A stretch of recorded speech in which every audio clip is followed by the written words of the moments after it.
드디어 결론이 나는 것을 우리가 오늘 본문 말씀을 통해서 확인하게 됩니다. 에레미야 선지자는 반드시 우리는 망합니다. 순순히 항복하면 살게 될 겁니다. 그 얘기를 계속 했고, 나머지 선지자들은 그렇지 않습니다.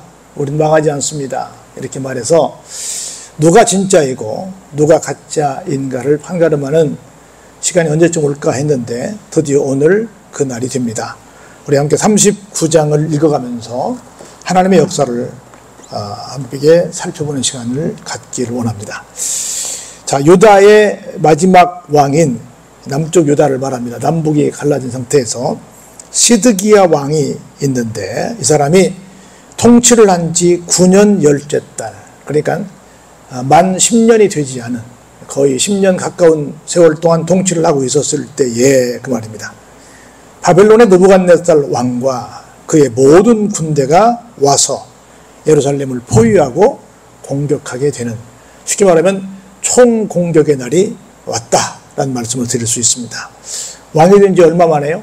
10년도 채 되기 전에. 우리말에 권불 10년이다 라는 말이 있어요. 권세는 불과 10년도 못 간다는 말이 있는 것처럼 그렇습니다. 우리나라는 권세의 상징, 그러면 대통령을 말하는데 4년을 말합니다. 5년을 말하죠. 국회의원은 4년을 말하고, 미국 같은 경우는 중임제니까 잘하면 8년, 그렇지 않으면 한 해 끝내면 4년 이렇게 하는데, 그래봤자 다 10년이 안 되는 상황입니다. 딱 그렇게 됐어요. 그래가지고 시드기야의 제 11년째 달에, 그래서 지금 9년부터 시작해서 언제까지? 11년 때까지. 개수로 우리도 6.25를 3년 동안 치렀잖아요. 여기서 3년 만에 어떻게 해요? 넷째 달 9째 날에 4월 9일에 성이 완전히 함락되고 말았습니다. 그래서 어디가? 수도 예루살렘이 함락되었다. 그렇게, 이게 9년 말년째 될 때부터 시작해서 11년까지 전쟁만 하다가 결국은 손들게 되었다는 얘기를 1절부터 2절까지 소개하고 있습니다. 그래서 전쟁이 다 끝났습니다. 이겼어요, 이제. 이제 이스라엘은 졌고 바벨론은 이겼습니다. 바벨론은 이겼는데 왕의 모든 고관이 나타나 어디 앉았어요? 중문에 앉았습니다. 우리가 이겼다. 너희 모두는 무릎을 꿇라. 이러는 것이요. 딱 앉았는데 거기에 사람들 이름이 나옵니다. 네르 갈사레셀, 삼갈네부, 내시장 살스김, 궁중장관 네르갈사라스, 사레셀, 이런 사람들이 쫙 와가지고 그 나머지 이름 밝혀지지 않은 모든 고관 대학들이 다 와서 당당하게, 봐라 이놈들아, 미리 항복하지 하고 자기들이 한 3년 만에 함락한 것을 뻔때나 보여주시듯이 거기 딱 서 있습니다. 그래가지고 다 이제 상황이 끝났는데 이때 어떤 일이 발생해요? 시드기야 왕과 그의 가족들과 고관 대학들은 뭐 합니까? 도망치지요. 볼까요? 유다의 시드기야 왕과 모든 군사가 그들을 보고 싸워야 될 거 아니에요. 근데 왕도, 군사들도 어떻게 해요? 여기서 말하는 군사는 사실은 왕의 호위병 정도 되겠죠. 이들이 다 어떻게 해요? 도망을 갑니다. 그 밤에 왕의 동산길을 따라 두담 샘물을 통하여 성읍을 벗어나서 아라바로 갔더니 어땠어요? 바벨론 군대는 갈대아 군대라고 해요. 갈대아인의 군대가 그들을 따라왔습니다. 그래가지고 어디서? 여리고 평원에서 시드기야에게 따라붙습니다. 그래가지고 그를 잡아서 데리고 하맛 땅 리블라에 있는 바벨론의 누구에게? 지금 쳐들어온 느부갓네살 왕에게로 올라갑니다. 그러고 나서 뭐 받아요? 이제 왕이 신문을 받게 됩니다. 왜 진작 항복하라고 할 때 항복 안 했어? 부터 시작해서 오만 정말 자존심 상하는 얘기를 다 듣게 됩니다. 자기는 도망가면 지금으로 말하면 뭐 하겠어요? 망명하지. 그렇죠? 망명해서 어떻게 살 걸로 생각을 했는데 그게 수포로 돌아갔습니다. 볼까요? 바벨론의 왕이 리블라에서 시드기야의 눈앞에서 어떻게 했어요? 그의 아들들을 죽여버립니다. 그리고 또 왕이 또 유다의 모든 귀족들을 다 죽여버립니다. 그리고 그걸로 끝이지 않습니다. 마지막에 뭐해요? 시드기야의 눈을 뽑아버립니다. 그리고 꽁꽁 묶어서 어떻게 해요? 사슬로 묶어서 바벨론으로 옮길 준비를 합니다. 진짜 그냥 에레미야 선지자가 말한 대로 항복했다면 이런 일은 안 생겼죠. 와서 물론 항전은 했긴 했습니다만은 결국은 패했고, 그리고 야반도주 하다가 여리고 근처에서 붙들려서 결국은 자기 자식들은 죽어버리고, 또 고관들도 죽어버리고, 자기는 또 눈까지 뽑혀가지고 조사들로 묶여서 이제 끌려갈 채비를 당하는 그런 불쌍한 신세가 되었다는 겁니다. 무엇을 안 믿어서? 하나님의 말씀을 안 믿어서, 하나님의 종의 이야기를 귓등으로 안 들어서 이렇게 됐어요. 귓등으로도 안 들어서 이런 끔찍한 일이 생겼습니다. 그리고 나서 갈대아인들이 바벨론 군대를 말합니다. 왕궁과 백성의 집을 어때요? 불살라버리겠다. 그랬잖아요. 만일 한 거 하면 당신은 죽을 것이고 끌려갈 것이고, 그리고 어떻게 할 것이다? 이 성은 불살라질 것이다 라고 에레미야 선지자가 몇 번 얘기했잖아요. 그대로 불사르며 예루살렘 성벽은 다 헐어버렸습니다. 그리고 사령관 느부사라단이 성중에 남아있는 백성, 자기에게 항복한 자, 그 위에 남은 백성들을 어떻게 했어요? 바벨론으로 옮겨갑니다. 그 사실은 사령관 느부사라단이 보려야 아무 소유도 없고 빈민들, 정말 데려가봤자 별로 쓸모없는 사람들만 땅에 남겨두고 그날의 포도원과 밭을 그들에게 주었다. 그러면서 어떻게 해요? 전쟁은 끝났다 라고 얘기를 하므로 10절까지의 말씀이 소개되고 있습니다. 바벨론의 느부갓네살 왕이 에레미야에 대해서 사령관 느부사라들에게 명령합니다. 자, 보세요. 어찌 보면 무조건 하고 이스라엘과 관련된 사람들은 다 벌을 줘야 될 거 아니에요.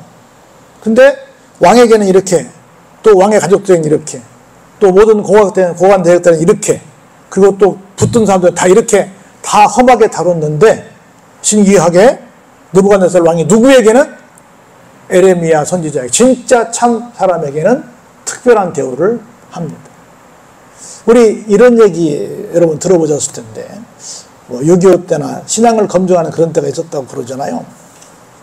6.25 때 그런 일이 있었다고 해요. 어떤 인민군들이 돌아가지고 지금이라도 예수를 안 믿겠다 그러면 살려주겠다.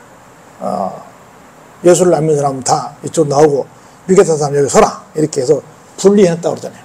그러고 나서 다다다 총을 쏘았다고 하잖아요. 나중에 누구를 쏘았다고 그래요?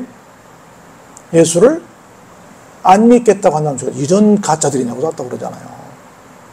그리고 실질적으로도 그 위에 올라가서 어떤 그런 이렇게 그 사람 이게 뭐 옳다는 건 아닌데 그런 일들이 6.25 때 여러 보고가 되는 것을 볼 수 있습니다.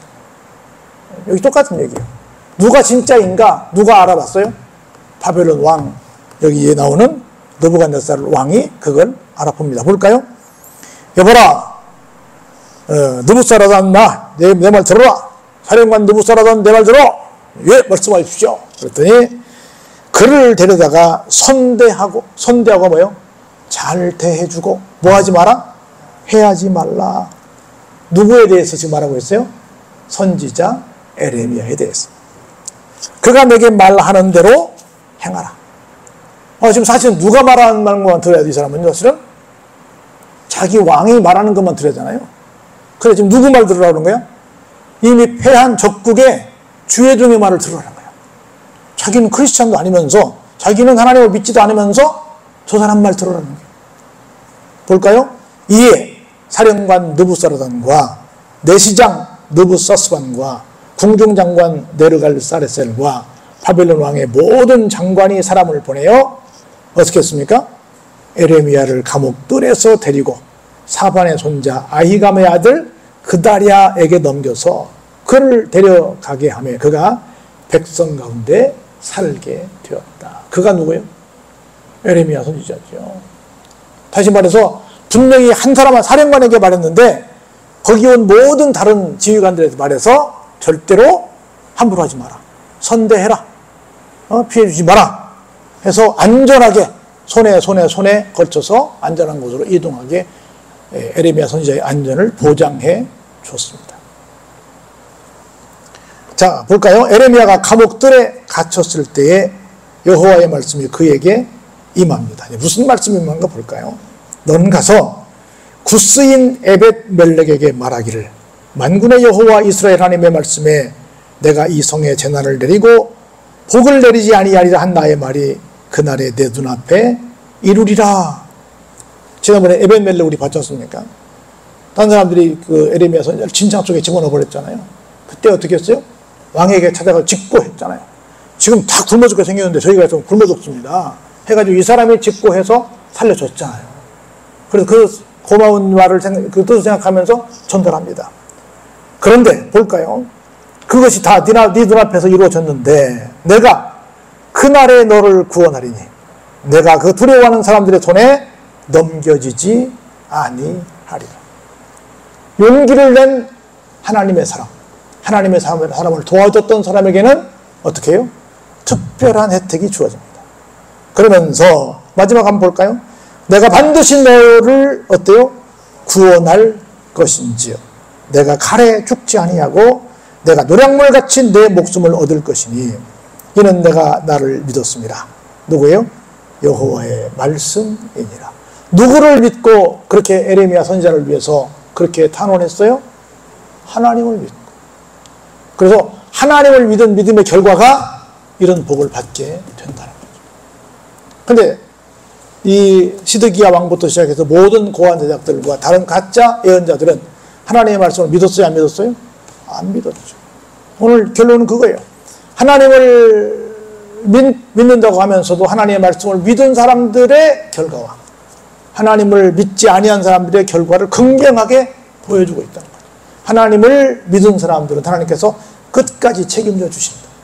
그런데 하나님을 믿지 않은 사람들에게는 예언한 그대로 그 재앙이 임하게 하십니다. 우리는 뭘 선택할 것이냐? 하나님을 믿을 것이냐? 아니면 하나님의 말씀을 귓등으로도 안 들을 것이냐? 하나님을 믿는다는 건 뭐예요? 하나님의 말씀을 듣는다는 것이다. 살아있는 주의 말을 듣는다는 것이다. 그것이 내가 사는 길이다. 그리고 용기를 내서 그런 주의 종을 보호하고 지키는데 내가 다시 한번 도전하는 것이다. 이런 것들이 오늘 우리가 얻어야 될 교훈인 줄로 압니다. 이 말씀을 통해서 다시 한번 나는 어떤 상황에서 어떤 결정을 내릴 것인가를 생각해보는, 그래서 하나님께서 원하시는 바른 결정을 하는, 하나님의 말씀대로 살아가는 여러분 모두가 되시기를 주의 이름으로 축원합니다.